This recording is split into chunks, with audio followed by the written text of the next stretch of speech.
I'm Luke from Fred Perry Subculture. We're here with Tim Burgess from the Charlatans. How are you doing, Tim? Good to see you, Luke. Good to see you. Tonight's gig by the Charlatans at the Garage. Yeah. It's a pretty small one. Last time I saw you, it was a kind of couple of thousand people watching you in London. Yeah. How is it playing a smaller venue again? Yeah, I mean, it doesn't really matter to me whether it's a bigger place or a smaller place. Yeah, I really like playing in London. I've seen quite a lot of great gigs at the Garage, so it's good for me to play there, really. Don't think I've DJ'd there before, upstairs, but I've never played downstairs before. But I've seen a lot of great gigs there. Who have you seen there over the years? Saw Factory Floor there, DJ'd and saw Mini Pops recently, Replicas recently. Yeah. Lots of stuff. Just lots of stuff. Guess I don't know. It's been classic gigs there. Cool. Well, with the support tonight's Keel Her, who Yes. you've already been involved with. Yeah. With Ogenesis, your record label. Yeah.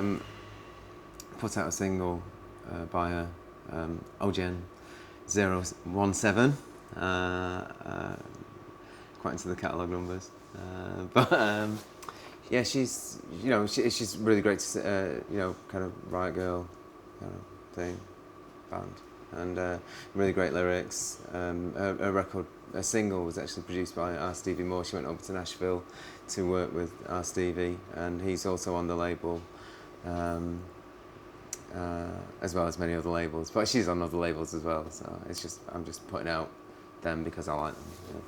Where did you first encounter her music?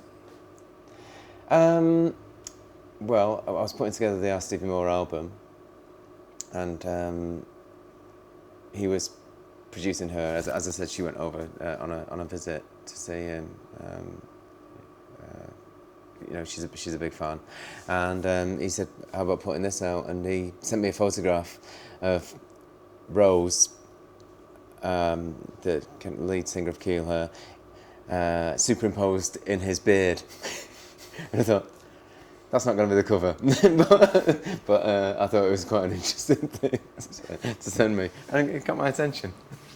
So it's been a busy year for you with Ogenesis putting out loads of really great 7-inches, and then you've had your book telling stories, and now you're sort of doing these Charlatans gigs again. Yeah. Is it nice to kind of get back with the band and play out live and kind of do something that's a bit more the kind of where you came from, I suppose? Yeah, I mean, the Charlatans have been going for 25 years. We've played quite a few dates this summer.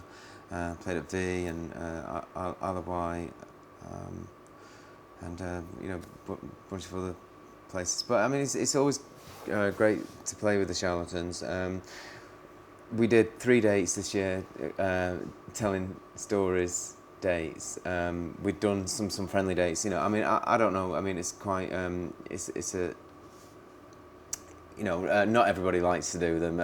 People have got a lot of views about doing these kind of albums in their entirety and things like that. And I didn't mind doing some friendly. We did 4 dates and in the world, and I quite enjoyed it. And to do telling stories. Someone had the idea because I had a book called Telling Stories coming out. Someone said, let's do this, and I thought, well, let's do another 4. So it's just been a busy year, and I like it like that. Mm.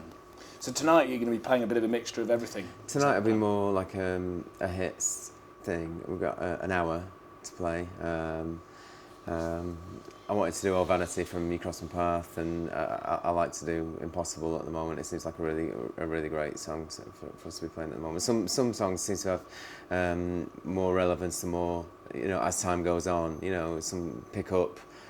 A song might have been about something at the time, but it's picked up like more meaning as time goes on. It's kind of weird, and Impossible for me is one of those. So I'm looking forward to playing that tonight. And do you have feedback when you're doing these kind of gigs from? You're really good at engaging with your fans, whether it's on Twitter or in real life. Do you hear sort of stories from people, their own telling stories about what the songs have meant to them and how they met each other, maybe things like that? Absolutely. I mean, we meet people like that all the time.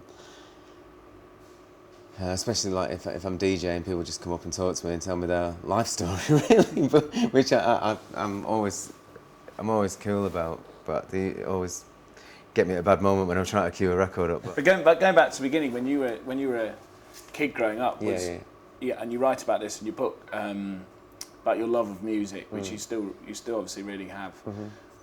Did you sort of invest a lot of emotion into the bands you were into as a kid? Yeah, I mean, the first bands that I saw were anarchic punk bands, Subhumans, Crass, Dirt, Zounds. They were kind of like considered second generation punk, I think. Second generation because they came like, you know, later, 78, 79, 80, I suppose.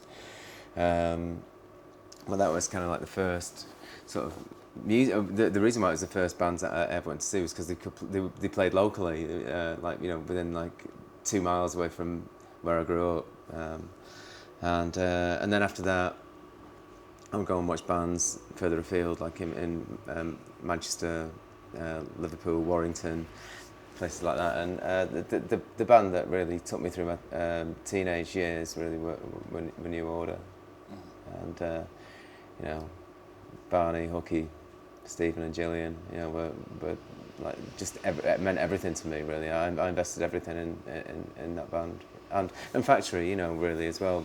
Tony Wilson was, you know, he was the guy that spoke through the television. He was almost like their frontman in a lot of ways, you know, speaking on their behalf, you know, saying all these really, all these great philosophies on, you know, everyone from Trotsky to Bobby Robson, you know. Some bands sort of sit down and really plan how they're going to present themselves. Did Charlatans do that? Yeah, in lots of ways. You know, we had oil lamps when we first started out. Rob had some in his garage, and then our manager went to.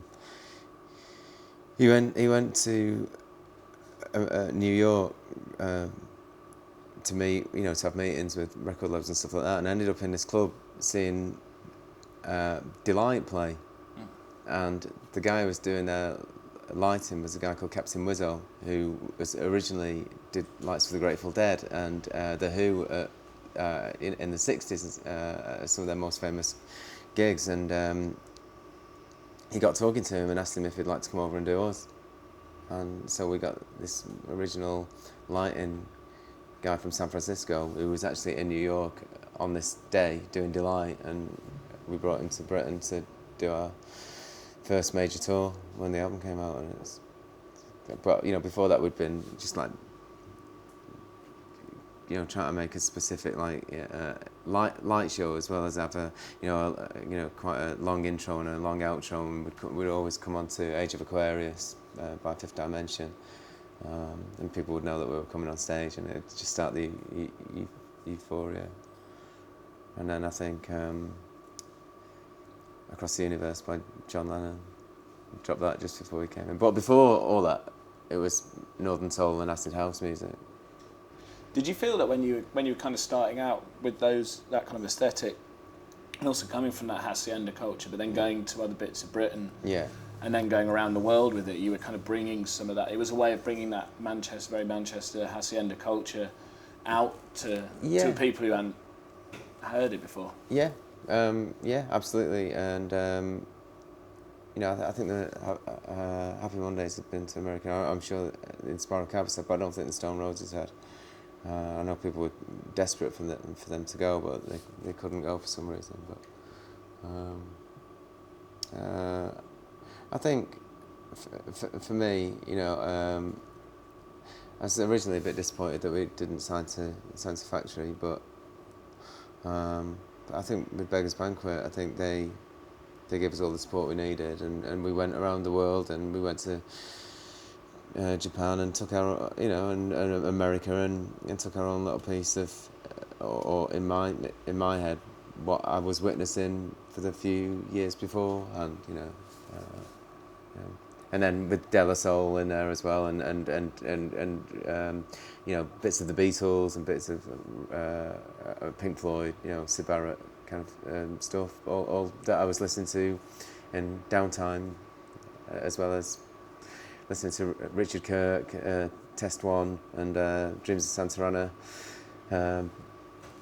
by Orange Lemon, at the Hacienda. You know, there's all kind of just, you know, you had to have the, you know, you had to be able to put it all together. Big mixture of of everything. Yeah. It's like one of those casseroles that I make for you. Tasty and weird. It tastes a bit weird, but it tastes all right. Tasty and weird. Tasty and weird. Yeah, tasty and weird.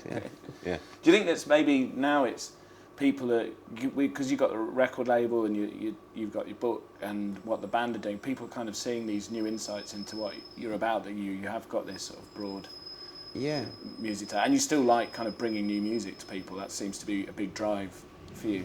Yeah, I mean, the thing is that when you go doing your own thing, you don't really notice that no one's noticing. So sometimes you have to kind of stop and I think, you know, you brought to attention that I was into a lot more things than people actually thought I was into. But I didn't really notice that no one knew, you know. But then I think with Twitter now and Facebook and I think Twitter's very honest. I think, you know, so you just go on there and say what you think, and you know, and people get into it, but they can see, I suppose, another side of me that I didn't know that people weren't aware of anyway. But yeah, I'm a big music fan, and you know, I like to keep listening to brand new stuff and older stuff that I've never heard of as well. You know, I think it's all new if you've never heard it. And Twitter's got you your very own breakfast cereal, which was quite not many musicians have got their own breakfast cereal. And no, they don't. Although I've been told a few people have got their own coffee, so I've got my own coffee now as well. And tea? No, not well. There is a Yorkshire tea thing that says Tim Burgess tea on it. But I don't know whether it's mine if it's my name on the box. But the cereal thing just came about because I heard someone say talk to amazeballs, and I thought it was like the most ridiculous thing I'd ever heard, and just had my Twitter account open and said, wouldn't it be amazing if at Kellogg's made a breakfast cereal called Toast Amazeballs, and then they got back to me, you know, which is. And they were giving it away at a festival you played at? Yeah, at Kendall Calling, yeah. I had actually someone make Totes Amaze cakes as well. Did they all go down well? Yeah, they did, yeah. It's kind of like you only need one of them a day, and it'll kind of keep you going for the rest of the day, I suppose. But yeah, I mean, I thought it was very funny. And the whole thing, you know, we had... with Twitter, one morning I asked if anyone wanted coffee, and then more people got back to me with that than me saying, "Do you love this Psychic TV record?" or you know, or here's a new Charlatans track, or whatever. More people responded to "Want a cup of coffee" than any of that. So I thought, oh, this is interesting, and you know, people just do want to just chat, and. So I had an idea of making it a diner. I called it a metaphysical, metaphorical diner, and it had to have a name. So I love David Lynch, so we called it Tim Peaks. And then as we were ripping off David Lynch, we thought that anything that... We made some cups, and we thought that anything that had Tim Peaks on, then a donation should go to David Lynch Foundation, and you know, because as we were ripping his name off, we thought, you know, it has to be righteous and keep it honest, and so anything that we've kind of done so far, even like the coffee and stuff, you know, money goes to David Lynch. Goes to him. Oh, yeah. Right. Yeah, that's really good. And because you did your Christmas show last year as well on Six Music, that was all. That was. I mean, that's kind of when it went from metaphorical / metaphysical to you know, actually a reality on the radio, and then it went from the radio to having a pop-up one at a festival, and there's going to be more next year. I think this Isle of Wight, John Giddings, the owner of Isle of Wight, tweeted 2013 first booking, Tim Peaks Diner. Right, so you're going to be the there. Isle of Wight, You're going to be there doing teas and coffees. Yeah, I mean, you know, I'm not the best coffee maker, but you know, but I made a couple. I actually, I wasn't going to perform, but I just went there and ended up just doing something because it's kind of that, I'm not going to say throwaway, but kind of that, just if you, I mean, pretty much everyone who played there were already playing at the festival, but Edwin and Edwin Collins and Roddy Frame, they came up especially just to. Because they loved the idea of it and they wanted to get involved, and they just came up and played as well. So I thought that was really great, and I couldn't help but sing a few Orange Juice songs. Did you? Yeah. Oh, amazing. And a Set Camera song as well. So, but I didn't know I was going to do it until then. Yeah. Cool. Okay. Thanks very much, Tim. Thank you very much. Enjoy the gig tonight. Yeah. Thanks, Luke.